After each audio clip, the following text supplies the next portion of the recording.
तुमने कभी सोचा है कि इतने सारे गेमर्स होने के बावजूद इंडियन गेमिंग कम्युनिटी अभी तक ग्लोबल लेवल पे क्यों नहीं पहुंची? क्या सिर्फ 3-4 गेम्स और 2-3 बड़े लोग ही सब कुछ हैं? या फिर जो क्रिएटर्स सच में गेमिंग के लिए पैशनेट हैं, वो सब चुपचाप एल्गोरिदम के नीचे दब गए हैं? एक टाइम था जब YouTube पे गेमिंग क्रिएटर्स का मतलब माइनक्राफ्ट या GTA 5 होता था, और अब भी वही है। और अगर आप किसी नए गेम से स्ट्रीम शुरू कर रहे हो तो कमेंट्स में एक लाइन मिलती जरूर है, भाई फ्री फायर खेल ले या BGMI, वरना तू कुछ नहीं कर सकता। बट कब तक यार, कब तक ऐसे कमेंट्स आते रहेंगे? आज हम बात करेंगे इंडियन गेमिंग कम्युनिटी के असली सच की, बिना फिल्टर, बिना फियर के।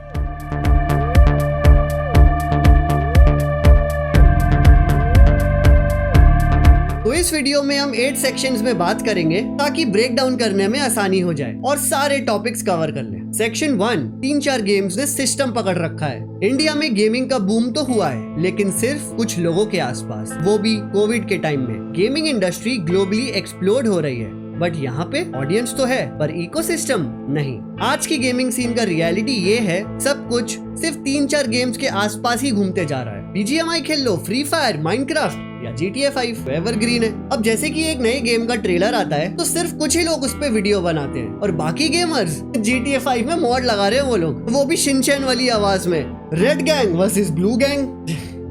गेमिंग का मतलब हो गया है वही टाइटल, वही थंबनेल, वही गेम प्ले, हर हफ्ते हर चैनल पर। क्या गेमिंग धीरे धीरे इतना अनरिलायबल होता जा रहा है कि अब बड़े गेमर्स को भी 2-3 चैनल खोलने की जरूरत पड़ रही है? जैसे कि techno gamers, India's biggest gaming channel, जिसके खुद 3 चैनल्स हैं, गेमिंग, टेक्नोलॉजी एंड एंटरटेनमेंट। क्या सिर्फ गेमिंग पर अब रिलायबल होना बेस्ट नहीं रहा? देखो गेमर फ्लीट को, उसका भी व्लॉगिंग चैनल है कुछ डिफरेंशिएट करने के लिए, पर गेमिंग कंटेंट में वो भी कहीं ना कहीं एक ही जगह स्टक हो चुका है, एक ही सर्टेन फॉर्मेट में। सिस्टम ही ऐसा हो गया है जहाँ पे डाइवर्सिटी का रिवॉर्ड ही नहीं मिलता। और टोटल गेमिंग, जिसके 44 मिलियन सब्सक्राइबर्स हैं, वो भी GTA 5 हिंदी में खेल रहा है। मतलब सब लोग वही कर रहे हैं जो चल रहा है, चाहे बड़ा हो या फिर छोटा। जिम्मेदारी ले कौन रहा है? न्यू गेम्स ट्राई करने का मतलब श्राप हो चुका है। ये लोग डरते हैं कि यार हमारा इतना बड़ा फैन फॉलोइंग है, अगर हम नई गेम खेलेंगे हमें व्यूज अच्छे नहीं आएंगे तो क्या होगा?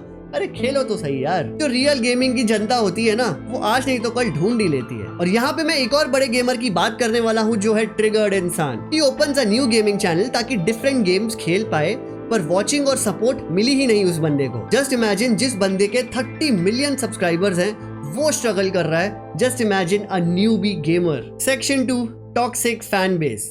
इंडियन गेमिंग ऑडियंस कभी कभी क्रिएटर्स के सबसे बड़े दुश्मन बन जाते हैं। एक न्यू गेमर को सिर्फ एक ही बात सुनने को मिलती है, तू BBS जैसा कभी नहीं बन सकता, तू स्काउट के जैसा नहीं खेलेगा तो कौन देखेगा? क्या बकवास एडिट कर रहा है भाई? अरे भाई, गेम खेलते वक्त थोड़ा गाली दे दिया कर, व्यूज ज्यादा आएंगे। और इसी प्रेशर में कई टैलेंटेड गेमर्स YouTube का करियर ही छोड़ देते हैं, या तो फिर गिव अप करके चले जाते हैं। आज हमारे देश में ऐसे कितने गेमर्स हैं जिसके पास स्किल्स भी है और विजन भी, पर उनकी वीडियोस में 1000 व्यूज तक नहीं आते, क्योंकि उन लोगों ने कभी BGMI या फ्री फायर को हाथ तक नहीं लगाया। उनके लिए YouTube सपना था, पर एल्गोरिदम ने उन्हें सिर्फ एक गेम तक लिमिटेड बना दिया। Section 3, gaming is not free. India में अभी भी लोग सोचते हैं gaming is just time pass, पर रियलिटी ये है, एक अच्छा गेमिंग सेटअप बनाने के लिए एक डिसेंट सा PC बनवाना पड़ता है जो 1 लाख रुपए तक का आता है। 5000 का माइक, 2-3 हजार का webcam, light, editing software, internet bills और अपना मेंटल हेल्थ। गेमिंग कोई सस्ती या फिर कोई आसान हॉबी नहीं है। इट टेक्स टाइम, एफर्ट और पैसा। कितने मिडिल क्लास गेमर्स का ड्रीम्स तो शुरू होने से पहले ही टूट जाता है because of no support. Government का भी कोई सपोर्ट नहीं है ताकि EMI स्कीम्स निकाली जाएं। बट खैर, जाने दो, it's a completely different topic. इस टॉपिक पे तो एक अलग से वीडियो बन सकती है। सेक्शन 4, ई स्पोर्ट्स में भी बायसनेस है। इंडियन ई स्पोर्ट्स सीन में भी फेयर रिकॉग्निशन का मैसिव इशू है। स्काउट, मॉडल जैसे लोग पायनियर्स हैं, आई एग्री, बट बाकी टैलेंटेड लोगों को लाइट ही नहीं मिलती यार। हॉट मॉडल्स, ब्यूटीफुल गर्ल्स जिनको गेमिंग का जी भी नहीं पता, आज वो ई स्पोर्ट्स में हैं। WOW, वाव। गेमिंग चैनल पर vlogs, meme reactions and modelling की वीडियो। LMAO, लमाओ। और जब कभी स्कैंडल हो जाता है तो पूरे ई स्पोर्ट्स कम्युनिटी को बदनाम कर देते हैं। एक बंदा चीट करता है तो सबकी क्रेडिबिलिटी डाउन हो जाती है। पर अच्छी बात यह है कि वैलोरेंट और BGMI के थ्रू एटलीस्ट इंडिया ने इंटरनेशनल ग्लोबल स्टेज पे कंपटीशन किया है। Section 5, same faces everywhere. YouTube India gaming का सीन देख लो, सेम लोग, सेम थंबनेल्स, सेम फेसेस। कभी किसी नए बंदे को ट्रेंडिंग सेक्शन पे देखा है क्या? YouTube का एल्गोरिदम बहुत सेफ प्ले करता है, जिसको पहले ज्यादा व्यूज आते हैं उसको और पुश करो, बाकी सब स्ट्रगल में ही मर जाते हैं। और अब बात करते हैं अवार्ड्स की, जो रियल ग्राइंड करता है, जैसे कि BBS, जाया and so many more amazing gamers out there. इन लोगों का नाम तो नॉमिनेशन में भी नहीं आता। फॉर एग्जाम्पल, पायल को हर साल अवार्ड मिलता है और 2 बार तो मोदी जी से भी मिलने गई है। मुझे लगा शायद PM भी बोलेंगे, बेटा थोड़ा अपना एम इम्प्रूव करो। अगर आपके पास अच्छी PR टीम नहीं है ना, तो कंटेंट जितना भी अच्छा बना लो, वो ग्रोथ और सक्सेस आपको बहुत स्ट्रगल से मिलेगा, या तो फिर शायद मिले ही ना।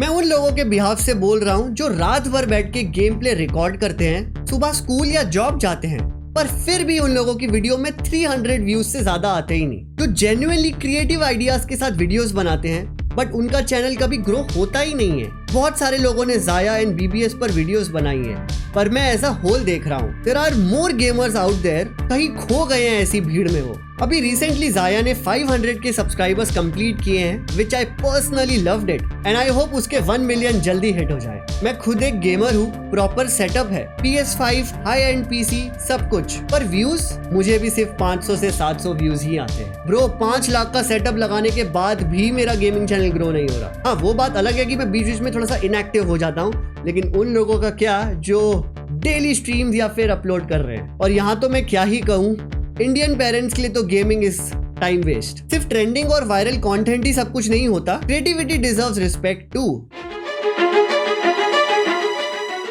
पहले बॉलीवुड में भी वही सेम फॉर्मूला चलता था, hero plus item songs plus villain equals to movie hit. फिर कंटेंट इवॉल्व हुआ, sacred games, scam 1992, the family man, Panchayat जैसे शोज आए। वैसे ही इंडियन गेमिंग कम्युनिटी को भी करना होगा, वरना हम हमेशा पीछे ही रह जाएंगे। 10 साल पहले बॉलीवुड में कोई भी फिल्म चला लो, सलमान खान, अक्षय कुमार, कुछ भी हिट हो जाती थी। अब ऑडियंस ग्रो हो गई है, अब सिर्फ स्क्रिप्ट चलती है, फेसेस नहीं। And I am definitely confident कि गेमिंग में भी कभी ना कभी ऐसा होगा, पर तब तक लेट्स सर्वाइव।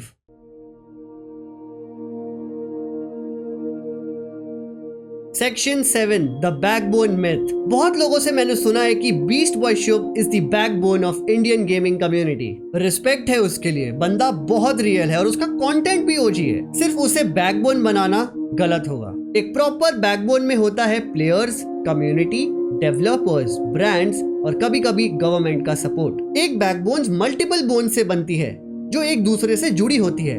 अगर एक भी बोन गया तो स्लिप डिस्क। अब जैसे कि बीस्ट बॉय शुभ जब कोई स्ट्रीम करता है तो around on an average 2 to 3,000 की वॉचिंग आ जाती है, लेकिन जब जॉनथन गेमिंग लाइव स्ट्रीम करता है तो उसकी वॉचिंग 100K तक टच चली जाती है, पर गैप तो क्लियरली दिखता है। एंड पायल गेमिंग, भाई उसके स्ट्रीम्स में तो चैट ज्यादा होती है, गेम प्ले कम। वल्गर चैट्स पे रिएक्ट करना, व्लॉग्स में नेल्स दिखाना, वेल ब्रांड्स को तो वही सारी चीजें अट्रैक्ट करती है ना, गेमिंग में स्किल्स किसको चाहिए। Beast Boy Shub is definitely great, but he's not the only one. And definitely Zaya also deserves respect. And I'm definitely sure ऐसे बहुत सारी फीमेल गेमर्स होंगी जिसको हम जानते नहीं है, या तो वो आगे नहीं आ पा रही है। और प्रॉब्लम क्या है ना गाइस, सबको क्विक फेम चाहिए। जो सुंदर लड़की है उसको लगता है कि भाई तो मैं अपनी सुंदरता दिखाऊंगी और बन गया मेरा गेमिंग चैनल। और दिक्कत क्या है, ऑडियंस उन लोगों को सपोर्ट करती है। क्या एक कम्युनिटी का फ्यूचर सिर्फ 3 गेम्स और 2 क्रिएटर्स के अराउंड बनेगा, या फिर हम सबको मिलकर इकोसिस्टम बनाना पड़ेगा? सेक्शन 8, सॉल्यूशन क्या है? सॉल्यूशन सिंपल है, it's not very hard. Real gamers को उनका कंटेंट एक्सप्लोर करने दो, उनको फोर्स मत करो कि भाई ये गेम खेल ले, वो गेम खेल ले, ये नहीं करेगा तो ऐसा हो जाएगा, ये नहीं खेलेगा तो फ्लॉप हो जाएगा। ऑडियंस तुम्हारा भी फर्ज है, नए लोगों को सपोर्ट करो और सिर्फ फेमस फेसेस पे मत अटको। हमारा फ्यूचर हमारा हाथ। अगर आप इस वीडियो की एंड तक पहुंच गए हो तो डेफिनेटली श्योर कि आप भी चाहते हो कि हमारी कम्युनिटी में कुछ ना कुछ बदलाव जरूर हो। तो चलो गाइस, शुरुआत यहीं से करते हैं। It's better late than never. नीचे कमेंट सेक्शन में कमेंट करो कि तुम्हारा फेवरेट अंडररेटेड गेमर कौन है, और हाँ, कोई फेमस गेमर का नाम मत बताना। वीडियो को शेयर करो ताकि ये आवाज उन तक पहुंचे जो अभी तक चुप हैं। और याद रखना, गेमिंग सिर्फ खेल नहीं, एक कल्चर है, ये एक कम्युनिटी है और सबका हक है इसका पार्ट बनने का। मैं ये वीडियो किसी को डाउन करने के लिए या रोस्ट करने के लिए नहीं बना रहा हूँ, सिर्फ सच बोलने के लिए बना रहा हूँ। और अगर आप भी इस प्यारी कम्युनिटी का हिस्सा हो, चाहे वो छोटा हो या बड़ा, let's stand together, let's support the real gamers, let's change the game. और हाँ, तेरा टाइम आएगा गेमर, ट्रस्ट मी।